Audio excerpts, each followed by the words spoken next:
Hi. Well, today's the chain rule. Very, very useful rule, and it's kind of neat, natural.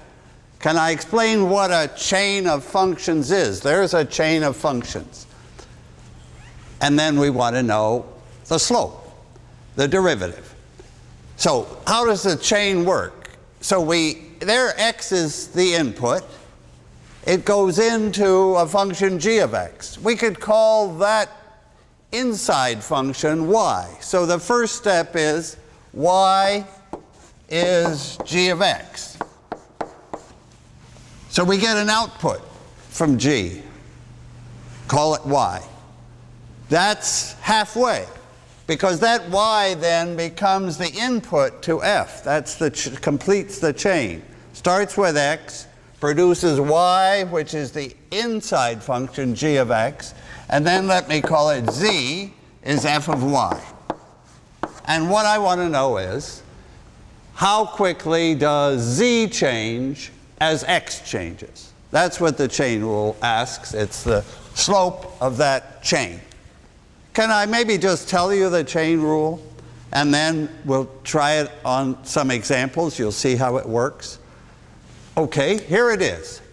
The derivative, the slope of this chain, dz dx. Notice I want the change in the whole thing when I change the original input. Then the formula is that I take, it's nice, you take dz dy times dy dx. So the derivative that we're looking for, the slope, the speed, is a product of two simpler derivatives that we probably know. And when we put the chain together, we multiply those derivatives. But there's one catch that I'll explain. I can give you a hint right away. dz dy, this first factor, depends on y.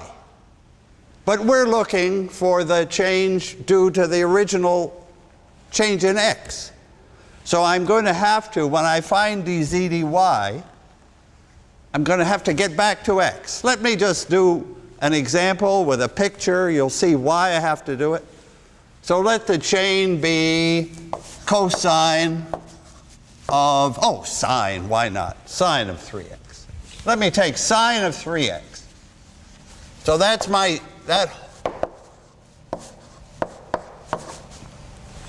of 3x.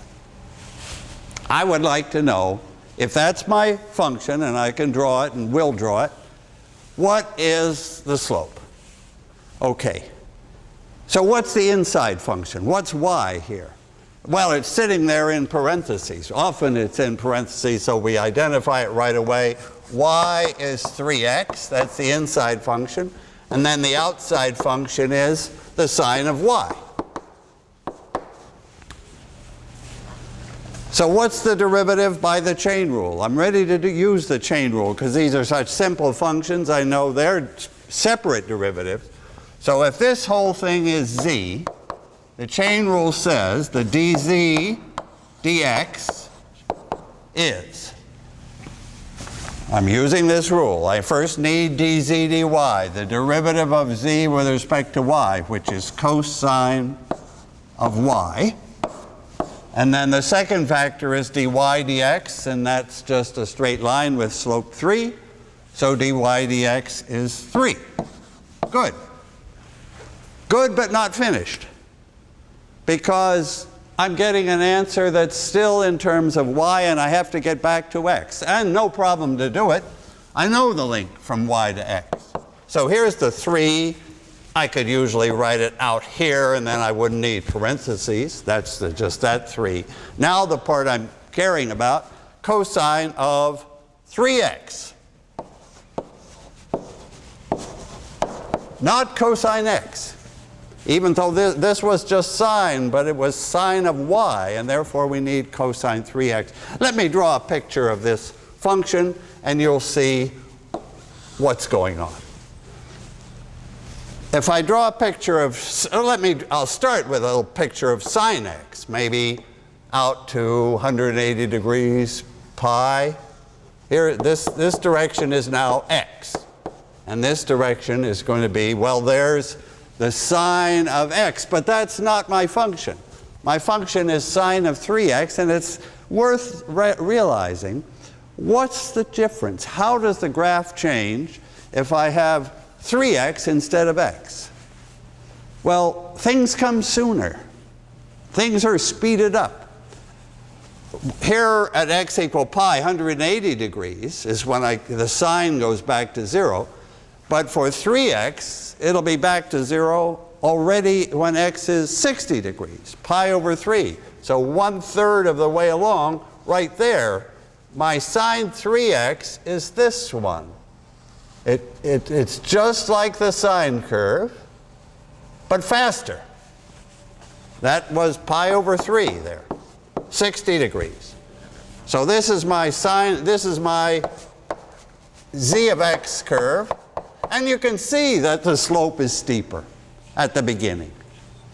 You can see that the slope, things are happening 3 times faster. Things are compressed by 3. This sine curve is compressed by 3. That makes it speed up. So the slope is 3 at the start. And I claim that it's 3 cosine of 3x. So let's draw the slope. All right. Draw the slope. All right, let me start with the slope of sine. So this was just old sine x. So its slope is just cosine x. Along to, right? That's, the slope starts at 1. This is now cosine x. But that's going out to pi again. That's the slope of the original one, not the slope of our function, of our chain. So the slope of our chain will be, I mean, it doesn't go out so far. It's all between here and pi over 3, right? Our function, the one we're looking at, is just on this part. And the slope starts out at 3, and it's 3 times bigger. So it's going to be, well, I'll just about get it on there. It's going to go down. I don't know if that's great, but it maybe makes the point that I start up here at 3 and I end up down here at -3 when x was 60 degrees, because then, just, you see, this is a picture of 3 cosine of 3x. I had to replace y by 3x at this point. Okay, let me do 2 or 3 more examples, just so you see it. All right, let's take an easy one. Suppose z is x cubed squared. All right, here's the inside function. Y is x cubed. And z is, do you see what z is? Z is x cubed squared. So x cubed is the inside function. What's the outside function? It's a function of y. I'm not going to write, it's going to be the squaring function. That's what we do outside. I'm not going to write x squared. It's y squared. This is y. It's y squared that gets squared. Then the derivative, dz dx, by the chain rule is dz dy. Oh, shall I remember the chain rule? dz dy, dy dx. Easy to remember, because in the mind of everybody, these dy's, just you see that they're sort of canceling. So what's dz dy? Z is y squared. So this is 2y, that factor. What's dy dx? Y is x cubed. We know the derivative of x cubed. It's 3x squared. There's the answer, but it's not final, because I've got a y here that doesn't belong. I've got to get it back to x. So I have altogether 2 times 3 is making 6. And that y, I have to go back and see what was y in terms of x. It was x cubed. So I have x cubed there, and here's an x squared. Altogether, x to the 5th. Now, is that the right answer? In this example, we can certainly check it, because we know what x cubed squared is. So x cubed is x times x times x. And I'm squaring that, I'm multiplying by itself. There's another x times x times x. So altogether I have x to the 6th power. Notice I don't add those. When I'm squaring x cubed, I multiply the 2 by the 3 and get 6. So z is x to the 6, and of course the derivative of x to the 6 is 6 times x to the 5th, 1 power lower. Okay. Okay, I want to do 2 more examples. Let me do one more right away while we're on a roll. I'll bring down that board and take this function, just so you can spot the inside function and the outside function. So my function z is going to be 1 over the square root of 1 minus x squared. Such things come up pretty often. So we have to know its derivative. We could graph it. We could do, that's a perfectly reasonable function.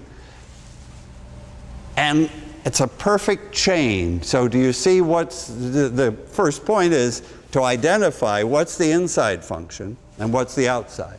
So inside, I'm seeing this 1 minus x squared. That's the quantity that, it'll be much simpler if I just give that a single name, y. And then what's the outside function? What am I doing to this y? I'm taking its square root, so I have y to the 1/2.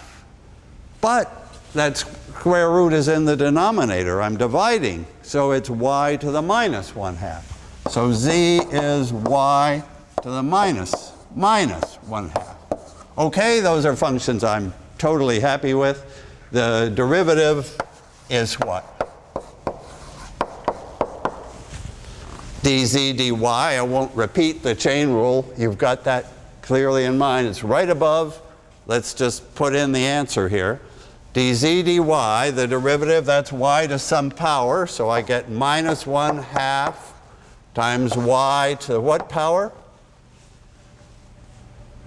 I always go 1 power lower. Here the power is minus 1/2. If I go down by 1, I'll have minus 3/2. And then I have to have dy dx, which is easy. dy dx, y is 1 minus x squared. The derivative of that is just minus 2x. And now I have to assemble these, put them together, and get rid of the y. So the minus 2 cancels the minus 1/2. That's nice. I have an x still here. And I have y to the minus 3/2. What's that? I know what y is. 1 minus x squared. And so it's that to the minus 3/2. I could write it that way. X times 1 minus x squared, that's the y, to the power minus 3/2. Maybe you like it that way. I'm totally okay with that. Or maybe you want to see it as this minus exponent down here as 3/2. Either way, both good.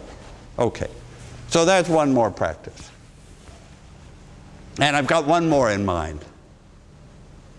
But let me return to this board, the starting board, just to justify. Where did this chain rule come from? Okay, where do derivatives come from?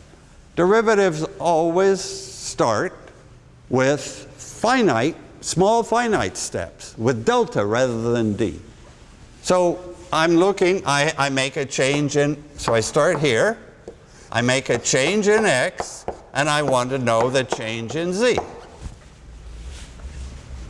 These are small, but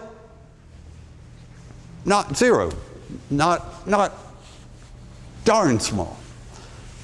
Okay, all right. Those are true quantities, and for those I'm perfectly entitled to divide and multiply by the change in y, because there will be a change in y. When I change x, that produces a change in g of x. You remember this was the y.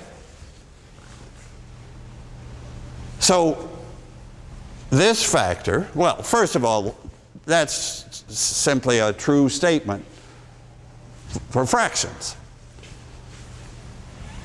But it's the right way, it's the way we want it. Because now, and in words it says, when I change x a little, that produces a change in y, and the change in y produces a change in z. And it's the ratio that we're after. We're ratio between the original change and the final change, so I just put the inside change up and divide and multiply. Okay, what am I going to do? What I always do, what everybody does with derivatives at an instant, at a point. Let delta x go to 0. Now as delta x goes to 0, delta y will go to 0, delta z will go to 0. And we get a lot of zeros over 0. That's what calculus is prepared to live with. Because it keeps this ratio. It doesn't like separately think about 0 and then later 0. It's by keeping that, it's looking at the ratio as things happen. And that ratio does approach that. That was the definition of the derivative. This ratio approaches that, and we get the answer. This ratio approaches the derivative we're after. That, in a nutshell, is the thinking behind the chain rule. Okay. I could discuss it further, but that's the essence of it. Okay. Now I'm ready to do one more example that isn't just so made up, it's an important one. And it's one I haven't tackled before.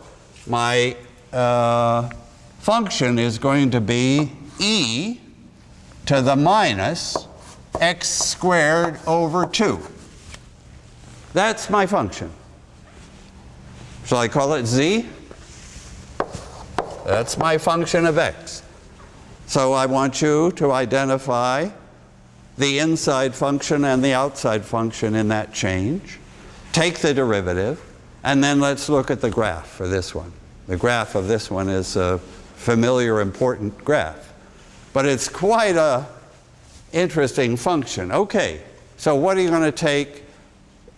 This often happens. We have e to the something, e to some function. So that's our inside function up there. Our function y, inside function, is going to be minus x squared over 2. That quantity that's sitting up there. And then z, the outside function, is just e to the y, right? So two very, very simple functions have gone into this chain and produced this e to the minus x squared over 2 function. Okay, I'm going to ask you for the derivative. And you're going to do it, no problem. So dz dx, let's use the chain rule. Again, it's sitting right above. dz dy. So I'm going to take the slope, the derivative of the outside function, dz dy, which is e to the y, and that has that remarkable property, which is why we care about it, why we named it, why we created it. The derivative of that is itself. And the derivative of minus x squared over 2 is, that's a picnic, right? is a minus. X squared, it'll bring down a 2, cancel that 2, it'll be minus x. That's the derivative of minus x squared over 2. Notice the result's negative. This function it's at least out where if x is positive, the whole slope is negative and the graph is going downwards. And now everybody knows this final step. I can't leave the answer like that because it's got a y in it. I have to put in what y is. And it is, can I write the minus x first? Because it's easier to write it in front of this e to the y, which is e to the minus x squared over 2. So that's the derivative we wanted. Now I want to think about that function a bit. Okay. Just to notice that we started with an e to the minus something, and we ended with an e to the minus something with other factors. This is typical for exponentials. Exponentials, the derivative stays with that exponent. We could even take the derivative of that, and we would again have some expression. Well, let's do it in a minute. The derivative of that. Okay, I'd like to graph these functions. The original function z, and the slope of the z function. Okay? So, let's see. X can have any sign. X can go for this. Now, I'm graphing this. Okay, so what do I expect? I can certainly figure out the point x equals 0. At x equals 0, I have e to the 0, which is 1. So at x equals 0, it's 1. Okay, now at x equal to 1, it has dropped to something. And also at x equal minus 1, notice the symmetry. This function is going to be, this graph is going to be symmetric around the around the y-axis, because I've got x squared. The right official name for that is we have an even function. It's even when it's same for x and for minus x. Okay, so what's happening at x equal 1? That's e to the minus 1/2. I should have looked ahead to figure out what that number is. You know, whatever. It's smaller than 1, certainly, because it's e to the minus something. So let me put it there. And it'll be here too. And now, rather than a particular value, what's your impression of the whole graph? The whole graph it's symmetric, so it's going to start like this, and it's going to start sinking, and then it's going to sink. Let me try to get through that point. It's going to, look here, as x gets large, say x is even just 3 or 4 or 1,000, I'm squaring it, so I'm getting 9 or 16 or 1,000,000. And then divide by 2, no problem. And then e to the minus is, so e to the 1,000th would be, off that board by miles. E to the minus 1,000 is a very small number and getting smaller fast. So this is going to get, but never touches 0. So it's going to, I have, let's see, I want to make it symmetric, and then I want to somehow, I made it touch because this darn finite chalk, I couldn't leave a little space. But to your eye, it touches. If we had even fine print, you couldn't see that distance. So this is that curve, which was meant to be symmetric, is the famous bell-shaped curve. It's the most important curve for gamblers, for mathematicians who work in probability, that bell-shaped curve will come up, and you'll see in a later lecture a connection between how calculus enters in probability. And it enters for this function. Okay, now what's this slope? What's the slope of that function? Again, symmetric, or maybe anti-symmetric, because I have this factor x. So what's the slope? The slope starts at 0. So here's x again. I'm graphing now the slope. So this was z. Now I'm going to graph the slope of this. Okay, the slope starts out at 0, as we see from this picture. Now we can see as I go forward here, the slope is always negative. The slope is going down. Here it starts out, yeah, so the slope is 0 there. The slope is becoming more and more negative. Let's see. The slope is becoming more and more negative, maybe up to some point. Actually, I believe it's that point, where the slope is becoming, then it becomes less negative. It's always negative. I think that the slope goes down to that point x equal 1, and that's where the slope is as steep as it gets. And then the slope comes up again, but always the slope never gets to 0. We're always going downhill, but very slightly. Oh, well, of course, I expect to be close to that line because this e to the minus x squared over 2 is getting so small. And then over here, I think this will be symmetric. Here the slopes are positive. Look at that. Here we had an even function, symmetric across 0. Here its slope turns out to be, and this could not be an accident, its slope turns out to be an odd function, anti-symmetric across 0. Yeah, it just was. This is an odd function because if I change x, I change the sign of that function. Okay. Now, if you'll give me another moment, I'll ask you about the second derivative. Maybe this is the first time we've done a second derivative. What do you think the second derivative is? The second derivative is the derivative of the derivative, the slope of the slope. My classical calculus problem starts with function 1, produces function 2, height to slope. Now, when I take another derivative, I'm starting with this as function 1, and over here will be a function 2.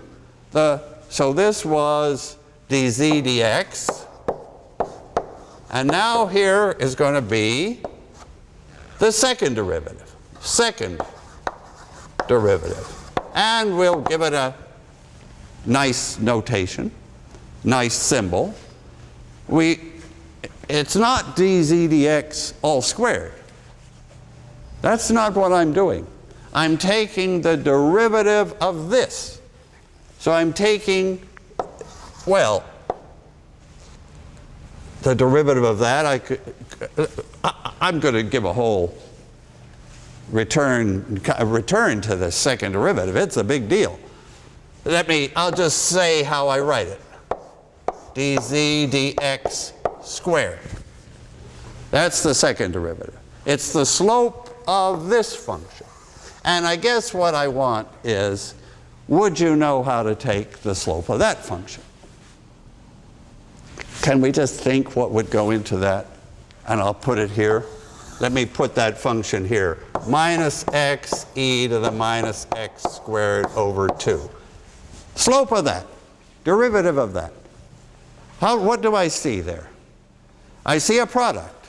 I see that times that. So I'm going to use the product rule. But then I also see that in this factor, in this minus x squared over 2, I see a chain. In fact, it's exactly my original chain. I know how to deal with that chain. So I'm going to use the product rule and the chain rule.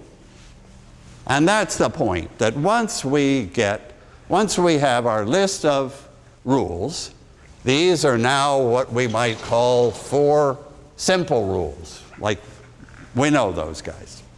Sum, difference, product, quotient. And now we're doing the chain rule, but we have to be prepared, as here, for a product, and then one of these factors is a chain. All right, can we do it?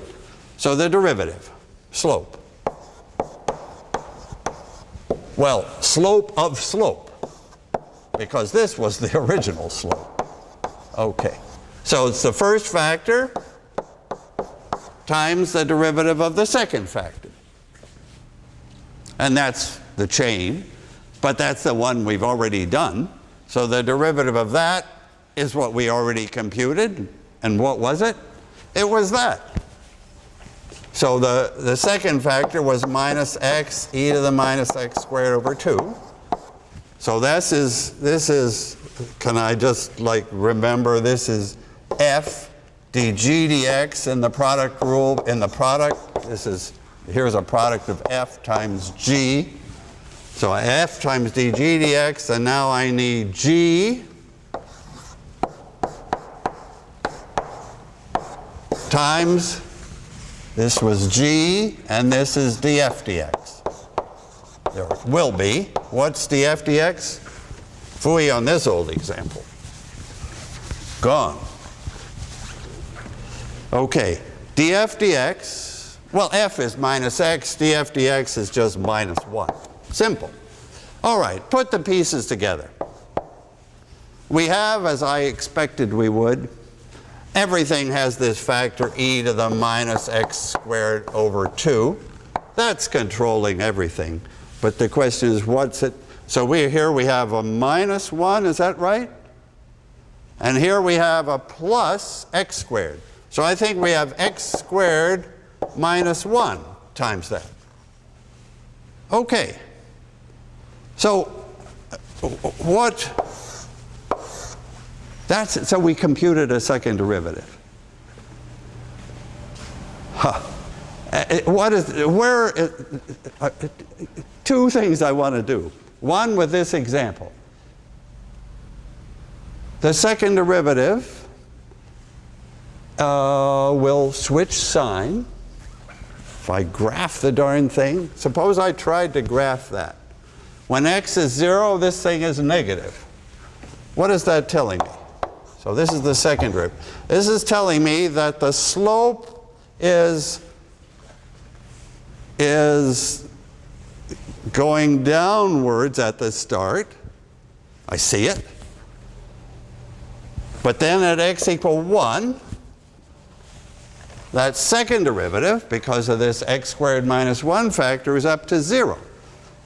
It's going to take time with this second derivative. Why should that's the slope of the slope. That's this point here. Here's the slope. Now, at that point, its slope is 0.